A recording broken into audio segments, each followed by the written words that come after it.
نحمده ونصلي على رسوله الكريم اما بعد فاعوذ بالله من الشيطان الرجيم بسم الله الرحمن الرحيم الحمد لله رب العالمين الرحمن الرحيم مالك يوم الدين إياك نعبد وإياك نستعين اهدنا الصراط المستقيم صراط الذين أنعمت عليهم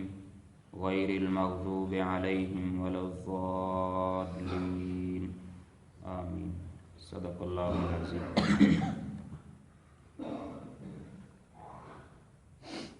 جیسا کہ میں نے آپ حضرات کے سامنے عرض کیا تھا کہ حدیث قدسی کے اندر اللہ تعالیٰ نے فرمایا کہ سورۃ فاتحہ میں نے اپنے اور اپنے بندے کے درمیان تقسیم کر دی ہے، آدھی میرے لیے ہے اور آدھی میرے بندے کے لیے ہے۔ تو سورۃ فاتحہ کی 7 آیتیں ہیں، ان میں سے 3.5 آیات کے اندر اللہ تعالیٰ کی حمد و ثنا تھی، اور 3.5 آیات کے اندر بندے کی طرف سے جو اللہ تعالیٰ نے اس کو دعا سکھلائی ہے وہ دعا اور درخواست ہے۔ ایک دعا ہماری کل آ گئی تھی ایاک نستعین، اب یہاں سے آگے دعا کا سلسلہ شروع ہو رہا ہے کہ بندہ اللہ تعالیٰ کی نماز کے اندر حمد اور ثنا کرتا رہا، تعریف کرتا رہا، پھر اللہ تعالیٰ سے دعا مانگی کہ ایاک نعبد و ایاک نستعین، اپنا تعلق بھی بتلایا کہ یا اللہ میں تیرا بندہ ہوں، تو میرا معبود ہے، یا اللہ میں تجھ ہی سے ہر کام کے اندر، چاہے وہ دینی کام ہو یا دنیاوی کام ہو، ہر کام کے اندر میں تجھ ہی سے مدد مانگتا ہوں۔ اللہ کی طرف سے آواز آئی کیف اعینکم، میں تمہاری کیسے مدد کروں؟ اب بندے نے آگے کہا اہدنا الصراط المستقیم، کہ یا اللہ تو ہم کو صراط مستقیم پر آپ ہمیں چلاتے رہیں۔ صراط الذین یعنی اس راستے کے اوپر الذین انعمت علیہم، کہ جن لوگوں کے اوپر آپ نے انعام کیا ان لوگوں کے راستے پر، غیر المغضوب علیہم، نہ کہ ان لوگوں کے راستے پر جن کے اوپر تیرا غضب ہوا، ولا الضالین، اور نہ گمراہ لوگوں کے راستے کے اوپر۔ یہ اس کا ترجمہ ہوا۔ اہدنا الصراط المستقیم، اس کا ہم نے ترجمہ کیا کہ یا اللہ آپ ہمیں ہمیشہ صراط مستقیم پر چلاتے رہیں۔ یوں اس کا ترجمہ نہیں کرنا کہ یا اللہ آپ ہمیں صراط مستقیم کی ہدایت دیں، کیونکہ ہدایت کے اوپر ہیں تبھی تو نماز کے اندر آپ یہ دعا مانگ رہے ہیں۔ اگر ہدایت نہ ملتی تو نماز کے اندر آپ کیسے یہ دعا مانگتے، نماز کے اندر آپ کیسے آتے، مسجد کے اندر کیسے آتے؟ اللہ کی طرف سے ہدایت ملی ہے تو تبھی یہ دعا مانگی۔ اگر ہم اس کا معنی کریں کہ اے اللہ ہمیں صراط مستقیم کا راستہ دکھلائیں، پھر یہ جو قرآن کے اوپر لوگ اعتراض کرتے ہیں ان کی طرف سے بہت بڑا یہ اعتراض آتا ہے کہ جی انبیاء بھی تو نماز کے اندر یہ سورۃ فاتحہ نبی علیہ الصلوۃ والسلام بھی تو پڑھتے رہے،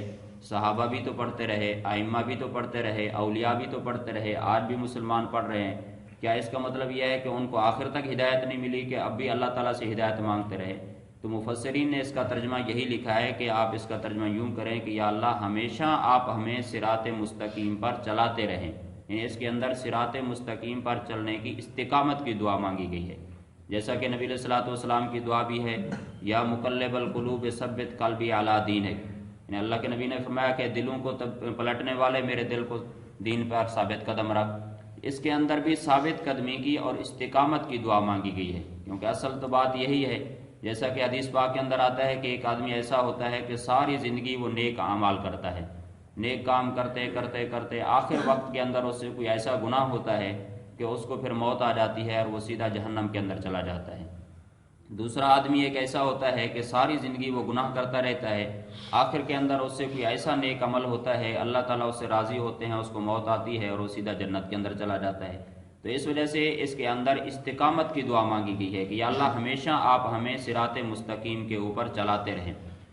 ابو بکر اندلسی رحمہ اللہ ایک بہت بڑے بغداد کے بزرگ گزرے ہیں، وہ اپنے مریدین اور متعلقین کے ساتھ ایک مرتبہ جا رہے تھے، راستے کے اندر نماز کا وقت ہو گیا تو سامنے ایک کنواں تھا، انہوں نے سوچا کہ یہاں پر جا کر وضو کرتے ہیں اور نماز ادا کرتے ہیں۔ وہاں اس کنویں کے اوپر ایک عیسائی لڑکی کھڑی ہوئی تھی، بہت بڑی خوبصورت لڑکی تھی۔ ابو بکر اندلسی رحمہ اللہ جو بہت بڑے بزرگ تھے، ان کی نظر اس لڑکی پر پڑی تو ان کے دل کی دنیا بدل گئی، وہ ہدایت والا نور ان سے چھین لیا گیا، وہ لڑکی کے اوپر فریفتہ ہو گئے، لڑکی کے اوپر عاشق ہو گئے۔ تو ان سے جو ولایت تھی وہ اللہ تعالیٰ نے چھین لی۔ اب وہ بزرگ کہنے لگے اپنے مریدین کو کہ بھئی اب میں تمہاری رہنمائی نہیں کر سکتا، اب میں تمہاری رہبری نہیں کر سکتا، اب میں تمہارا وہ شیخ نہیں رہا، اب میں تمہارا وہ مرشد اور پیر نہیں رہا، اب تم اپنا کوئی اور مرشد اور شیخ تلاش کرو، میں اس لڑکی کے اوپر عاشق ہو چکا ہوں۔ مریدین نے بڑا سمجھایا، شاگرد بھی ساتھ دے، انہوں نے بڑا سمجھایا، لیکن انہوں نے کہا اب میں یہاں سے واپس نہیں جا سکتا۔ مریدین اور متعلقین وہاں سے روتے ہوئے سیدھے بغداد واپس چلے۔ شیخ ابو بکر اندلسی جو بہت بڑے بزرگ تھے اور ان کے ذریعے سے بہت بڑے لوگوں کو ہدایت ملی تھی، وہ وہاں پر رہ گئے اور اس لڑکی کی تلاش کے اندر کیجیے، اس کے والدین کہاں ہیں، اس کا گھر کہاں ہے، اس کی تلاش کے اندر نکلے۔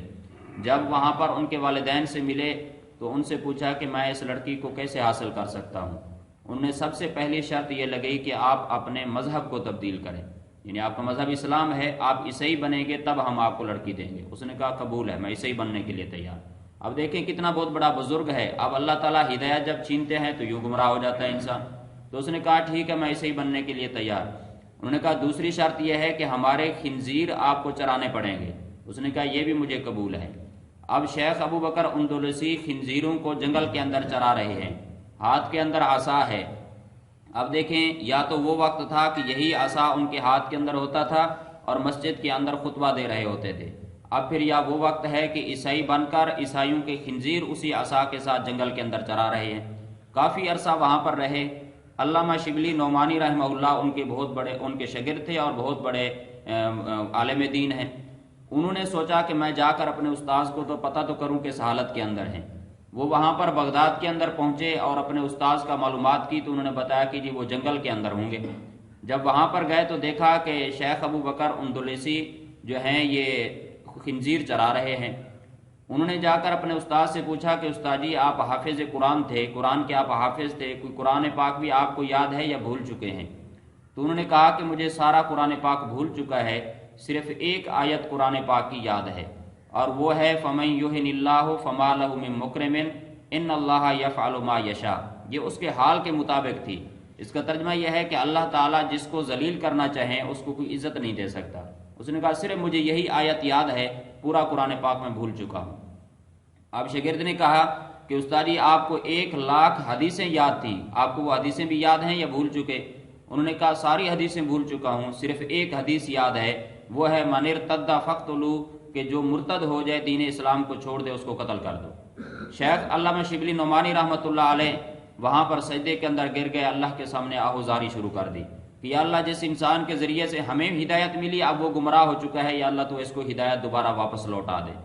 اور علماء نے یہاں تک لکھا کہ جب علامہ شبلی نعمانی سجدے کے اندر رو رہے تھے تو جتنے خنزیر وہاں پر چل رہے تھے وہ بھی رونے لگ گئے۔ تھوڑی دیر کے بعد شیخ ابو بکر اندلسی نے کہا کہ شبلی اب یہاں سے اپنا سر اٹھاؤ، اللہ تعالیٰ نے مجھے دوبارہ ہدایت دے دی ہے اور مجھے قرآن بھی اب دوبارہ یاد ہو چکا ہے اور 1,00,000 حدیثیں بھی مجھے یاد ہو چکی ہیں۔ تو دیکھیں ہدایت کا ملنا اللہ کی طرف سے ہے، پھر اس ہدایت کے اوپر اصل بات یہ ہے کہ استقامت ہو، کہ انسان کو آخر دم تک موت تک انسان کو ہدایت ملی رہے۔ علامہ راضی رحمہ اللہ کا موت کا وقت آیا، شیطان آ گیا ان کے پاس، آ کر کہنے لگا کہ امام راضی اللہ کے کو مانتے ہو، اللہ کے وجود پر دلیل دو مجھے۔ حضرت شیخ نے ایک دلیل دی، اس نے اس کو توڑ دیا، دوسری دلیل دی وہ توڑ دیا، 100 دلیلیں دی، شیطان نے 100 دلیلیں توڑ دی۔ علامہ راضی رحمہ اللہ پریشان ہوئے تو اللہ کی طرف سے غیبی امداد ہوئی، مدد ہوئی۔ اللہ نے فرمایا غیب سے آواز آئی کہ اس مردود کو کہو کہ میں اللہ کو بغیر دلیل کے مانتا ہوں، دلیل کی ضرورت ہی نہیں ہے، میں بغیر دلیل کے اللہ کو مانتا ہوں۔ جب یہ کہا تو وہاں سے شیطان بھاگا۔ تو اس وجہ سے شیطان ہر وقت انسان کی اسی کوشش کے اندر ہوتا ہے کہ کسی نہ کسی طریقے سے میں انسان کو گمراہ کروں، کسی نہ کسی طریقے سے میں اس کو انسان کو ہدایت سے پھسلا دوں۔ تو اس وجہ سے اس کا ترجمہ یہی کیا گیا کہ یا اللہ ہمیں ہمیشہ ہدایت کے اوپر آپ ہمیں چلاتے رہیں، کہ اب جیسے ہم ہدایت پر چل رہے ہیں موت کے وقت تک ہم سے ہدایت کو نہ چھیننا، صراط مستقیم کو ہم سے نہ چھیننا۔ اب یہ صراط مستقیم کیا ہے؟ اللہ تعالیٰ نے آگے خود اس کی وضاحت اور تفسیر کی ہے۔ صراط الذین انعمت علیہم، ان لوگوں کے راستے پر جن کے اوپر تو نے انعام کیا ہے۔ اب انعام یافتہ لوگ کون ہیں؟ کن کے اوپر اللہ نے انعام کیا؟ القرآن یفسر بعضہ بعض، قرآن جو کہ آیات بعض آیات کی تفسیر کرتی ہیں۔ اللہ تعالیٰ نے دوسری جگہ پر فرمایا الذین انعم اللہ علیہم من النبیین والصدیقین والشہداء والصالحین کہ انعام یافتہ لوگ انبیاء ہیں، صدیقین ہیں، شہداء ہیں اور صالحین ہیں۔ انبیاء نبی کی جمع ہے، نبی ہر ایک جانتا ہے اللہ کی طرف سے مقرر کردہ ہوتا ہے جس کے اوپر اللہ کی طرف سے وحی آتی ہے۔ نبی معصوم عن الخطا ہوتے ہیں، محفوظ ہوتے ہیں، اللہ کی حفاظت کا ہر وقت نبی کے اوپر پہرا ہوتا ہے، اور نبی اپنی امت میں سب سے زیادہ اعلیٰ درجے والے ہوتے ہیں۔ اور ہمارے محبوب پیغمبر حضرت محمد مصطفیٰ صلی اللہ علیہ وسلم تمام انبیاء کے بھی سردار ہیں۔ آپ کا درجہ اللہ کے بعد پوری کائنات کے اندر سب سے زیادہ درجہ ہمارے نبی صلی اللہ علیہ وسلم کا ہے۔ تو اللہ تعالیٰ نبی کو اپنی امت کی طرف ہدایت کے لیے بھیجتے ہیں، اور فرمایا کہ انعام یافتہ لوگ انبیاء، صدیقین وہ ہوتے ہیں جو انبیاء کے بعد مخلوق میں سے سب سے زیادہ درجہ جن کا ہوتا ہے، جس طرح صحابہ ہو گئے، اور صحابہ میں سے سب سے بڑے صدیق حضرت ابوبکر صدیق رضی اللہ تعالیٰ عنہ ہیں۔ اور فرمایا شہداء کے راستے کے اوپر ہمیں چلائیں، اور شہداء وہ ہیں جن کو آج کل دنیا دہشت گرد کہتی ہے، یہ پہلے مجاہد ہوتے ہیں پھر جا کر شہید بنتے ہیں، تو انہی کا راستہ ہم خود نماز کے اندر مانگتے ہیں۔ ہم انسانوں کی کیا کیفیت ہے، نماز کے اندر ہم اللہ سے کیا وعدے کرتے ہیں، کیا حلف اٹھاتے ہیں، پھر باہر جا کر ہم کیسی اس کی خلاف ورزی کر رہے ہوتے ہیں۔ نماز کے اندر ہم نے اللہ سے مانگا کہ یا اللہ ہمیں انبیاء کا راستہ دکھا، ہمیں شہداء کا راستہ دکھا، باہر نکلو تو انہی شہداء کے خلاف باتیں، باہر نکلے تو انبیاء کی سنت کے خلاف مذاق، باہر نکلے تو یہود و نصارہ کے طریقے کو اپنایا، باہر نکلے تو انگریزوں کے طریقے کو ہم نے اپنا لیا، انبیاء کے طریقے کے، اپنے نبی کے طریقے کو ہم نے چھوڑ دیا۔ نماز کے اندر دیکھیں ہم اللہ سے خود مانگ رہے ہیں کہ یا اللہ ہمیں اپنے نبی کے راستے پر چلا، ہمیں اپنے نبی کے راستے پر چلا، لیکن ہم نہ اپنے شادی کے اندر نبی کے راستے کو دیکھتے ہیں، نہ غمی کے موقع کے اوپر اپنے نبی کے راستے کو دیکھتے ہیں، نہ معاملات کے اندر، نہ تجارت کے اندر، نہ نکاح کے اندر، کسی معاملے کے اندر بھی ہم اپنے نبی کے طریقے کو نہیں دیکھتے، چھوڑ دیتے ہیں اور اپنے رسم و رواج کو ترجیح دیتے ہیں۔ دیکھیں ہم نماز کے اندر ہم نے اللہ سے یہ وعدہ کیا ہوا ہے، تو لہٰذا ہر موقع کے اوپر اپنے نبی صلی اللہ علیہ وسلم کی ہر سنت کو ترجیح دینی چاہیے، اپنے رسم و رواج کو چھوڑ دینا چاہیے۔ تو یہی راستہ ہم نے اللہ تعالیٰ سے مانگا کہ یا اللہ ہمیں ان لوگوں کے راستے کے اوپر چلائیے۔ اور صالحین کون ہوتے ہیں؟ صالحین وہ ہوتے ہیں جو سنت کے مطابق اپنی زندگی گزارتے ہیں، یہاں تک کہ مستحبات کی بھی پابندی کرتے ہیں، مستحبات کے اوپر بھی عمل کرتے ہیں۔ تو ہم نے اللہ تعالیٰ سے انہی لوگوں کا راستہ مانگا ہے۔ اب یہاں پر دعا کے اندر یوں بھی کہا جا سکتا تھا کہ اللہ تعالیٰ ہمیں یوں بھی دعا سکھلا سکتے تھے، اہدنا صراط القرآن، کہ یا اللہ ہمیں قرآن کے راستے پر چلا، یہ دعا بھی تو درست، یا اللہ ہمیں رسول کے راستے پر چلا، یہ دعا بھی تو درست۔ لیکن اللہ تعالیٰ نے اتنی لمبی دعا ہمیں سکھلائی کہ ان لوگوں کے راستے کے اوپر جن کے اوپر تو نے انعام کیا ہے، یہ صراط القرآن یا صراط الرسول کیوں نہیں کہا گیا؟ صراط القرآن نہ کہنے سے اس بات کی طرف اشارہ ہے کہ کوئی آدمی اپنی مرضی سے خود قرآن کو نہیں سیکھ سکتا، خود قرآن کو نہیں سمجھ سکتا جب تک کہ اس کو کوئی قرآن سکھلانے والا نہ ہو۔ تو قرآن سکھلانے والا کون ہوگا؟ وہ اللہ کا نبی ہوگا۔ قرآن تو اللہ نے بھیج دیا، کوئی انسان قرآن کو خود نہیں سمجھ سکتا جب تک کہ اس کو کوئی قرآن کا ماہر قرآن کو سکھلانے والا نہ ہو۔ آپ دنیا کے باقی فنون کو دیکھ لیجئے، کوئی ڈاکٹری کی کتاب پڑھ کر خود ڈاکٹر نہیں بن سکتا، کوئی کسی کتاب کے اندر کوئی فن پڑھ کر کہ جی میں موٹر سائیکل کا مستری کس طریقے سے بنوں گا، کتاب کے اندر پڑھ لے اور وہ موٹر سائیکل کا مستری نہیں بن سکتا۔ تو قرآن پاک جو اللہ کا کلام ہے، اللہ کی کتاب ہے، اس کو بھی انسان اس وقت تک نہیں سمجھ سکتا جب تک کہ کسی قرآن کے ماہر کے پاس قرآن کو سیکھے گا نہیں، قرآن کو سمجھے گا نہیں۔ آج کل دنیا کے اندر بہت بڑے فتنے ہیں، بعض لوگوں نے اب یہ نیا فتنہ آیا ہوا ہے، وہ کہتے ہیں جی قرآن پاک کسی سے پڑھنے کی ضرورت نہیں، تفسیر کسی سے پڑھنے کی ضرورت نہیں، ترجمہ کسی سے پڑھنے کی ضرورت نہیں، ہم اپنے عقل کے زور کے اوپر قرآن کو سمجھیں گے۔ عقل کے اندھو، تم عقل کے زور کے اوپر ڈاکٹر نہیں بن سکتے، ایک دنیا کا فن نہیں سیکھ سکتے، عقل کے زور کے اوپر قرآن کو کیسے سیکھو گے؟ اس وجہ سے اللہ نے فرمایا کہ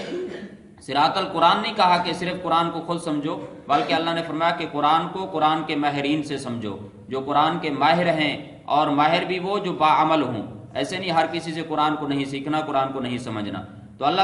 تعالیٰ سے یہی ہم نے دعا مانگی کہ یا اللہ ہمیں ان لوگوں کے راستے کے اوپر چلائیے جن کے اوپر تو نے انعام کیا ہے۔ تو انعام یافتہ بھی یہی آ گئے، تو اس سے تقلید بھی ثابت ہو گئی کہ ہم خود اپنی مرضی سے کسی کام کو نہیں کرتے، بلکہ ہم کسی امام کی پیروی کر کے، کسی امام کی تقلید کر کے، ہم اس کے مقلد بن کر ہم اس کے راستے کو اختیار کرتے ہیں اور نبی علیہ الصلوۃ والسلام کی سنتوں کو اپناتے ہیں، غیر مقلد ہم نہیں بنتے۔ تو اللہ تعالیٰ نے یہ بھی اس کے اندر بتلا دیا گیا۔ اب ایک تو یہ کہ ہم نے اللہ سے نیک لوگوں کا راستہ مانگا ہے، دوسرا کچھ لوگوں کے راستے کی نفی بھی کی گئی ہے، غیر المغضوب علیہم ولا الضالین، یا اللہ ہمیں ان لوگوں کے راستے پر نہ چلانا جن کے اوپر تیرا غضب ہوا ہے۔ وَلَضَّالِّينَ اور ان لوگوں کے راستے پر بھی نہ چلانا جو گمراہ ہوئے ہیں۔ غیر المغضوب سے علماء نے لکھا ہے کہ اس سے مراد ہے یہودی، اور ضالین سے مراد ہیں عیسائی، کہ ضالین غیر المغضوب ان کے اوپر اللہ کا غضب ہوا، یہ یہودی اس سے مراد ہیں، اور ضالین سے عیسائی مراد ہیں کہ یا اللہ ہمیں یہودیوں اور عیسائیوں کے راستے کے اوپر ہمیں نہ چلانا، بلکہ ہمیں اپنے نبی صلی اللہ علیہ وسلم کے راستے کے اوپر چلانا۔ دنیا کے اندر انسان گمراہ دو سبب سے ہوتا ہے، انسان کی گمراہی کے دو سبب ہوتے ہیں، ایک سبب ہے جہالت، دوسرا سبب ہے عناد اور ضد۔ بعض لوگ تو جہالت کی وجہ سے گمراہ ہیں کہ پتہ ہی نہیں ہے کسی چیز کا، نہ کلمہ آتا ہے، نہ نماز آتا ہے، نہ غسل کا پتہ، نہ غسل کا کرنے کا طریقہ، نہ وضو کرنے کا طریقہ، نہ نماز کی پرواہ، نہ دین کو سمجھنے کی فکر، نہ کوئی پرواہ۔ جہالت ہے، جہالت ہر جگہ پر جہالت۔ آپ دیکھیں کتنا محلہ ہے، مسجد دیکھیں کس قدر ویران ہے، جہالت ہے، کسی کو پرواہ ہی نہیں ہے، دین کی سمجھ ہی نہیں ہے۔ تو بعض لوگ تو جہالت کی وجہ سے گمراہ ہو جاتے ہیں، اور بعض لوگ جو ہوتے ہیں ضد اور عناد کی وجہ سے گمراہ ہو جاتے ہیں کہ ان لوگوں کو پتہ ہوتا ہے، قرآن کا ترجمہ انہوں نے پڑھا ہوتا ہے، احادیث کو سمجھا ہوتا ہے، لیکن ضد کے باوجود وہ اپنے سیدھے راستے کے اوپر نہیں آتے کہ اگر اب ہم نے سیدھے راستے کو اختیار کر لیا، یہ ہماری لیڈری جاتی رہے گی، اب ہماری یہ قیادت والا عہدہ ہم سے جاتا رہے گا، یہ ہمارے فلاں چیز ہمیں ملتی ہے، فلاں ملتی ہے، یہ ہوتا ہے، وہ ہوتا ہے، یہ تمام چیزیں جاتی رہیں گی۔ تو اللہ تعالیٰ سے یہی دعا مانگے گی کہ یا اللہ ہمیں جاہل بھی نہ بنانا اور نہ ہمیں ضدی بھی نہ بنانا کہ ہم جہالت کی وجہ سے تیرے راستے سے بھٹک جائیں، یا ہم ضدی بن کر حق کو پہچانتے ہوئے اس کے باوجود بھی حق کو نہ مانیں۔ یہی دعا اللہ تعالیٰ سے ہم نے کی ہے۔ آخر میں آتا ہے آمین، اور سورۃ فاتحہ ختم کرنے کے بعد آمین کہنا سنت ہے۔ نبی علیہ الصلوۃ والسلام نے فرمایا کہ حضرت جبرائیل علیہ الصلوۃ والسلام نے مجھے تلقین کی کہ جب سورۃ فاتحہ پڑھو تو اس کے بعد آمین کہو، اور یہ آمین ایسے ہے جس طرح کوئی خط لکھ کر لفافے کے اندر بند کر کے اس کے اوپر مہر لگا دو، تو یہ سورۃ فاتحہ چونکہ دعا ہے، تو یہ دعا مانگنے کے بعد جب تم اس کے آخر میں آمین کہو گے تو یہ تمہاری طرف سے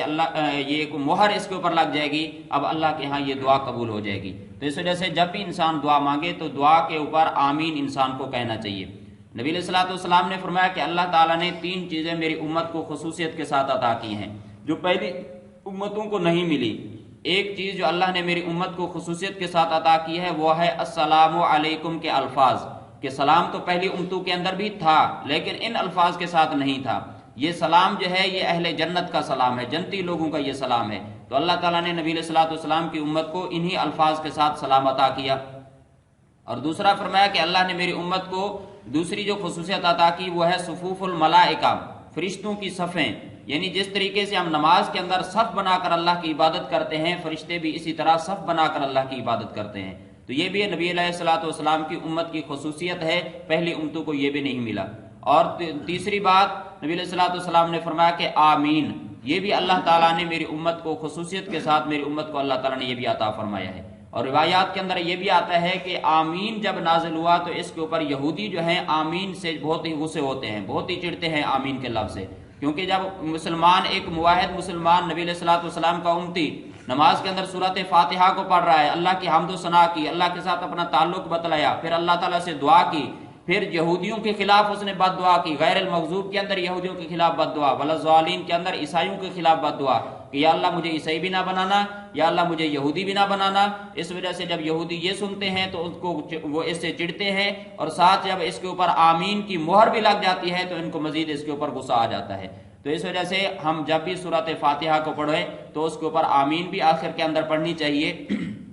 اور یہ سورۃ فاتحہ چونکہ دعا ہے، اس کے اندر دعا کا ادب بھی سکھلایا گیا کہ دعا مانگتے وقت سب سے پہلے اللہ تعالیٰ کی تعریف کرو، اللہ کی تعریف کرنے کے بعد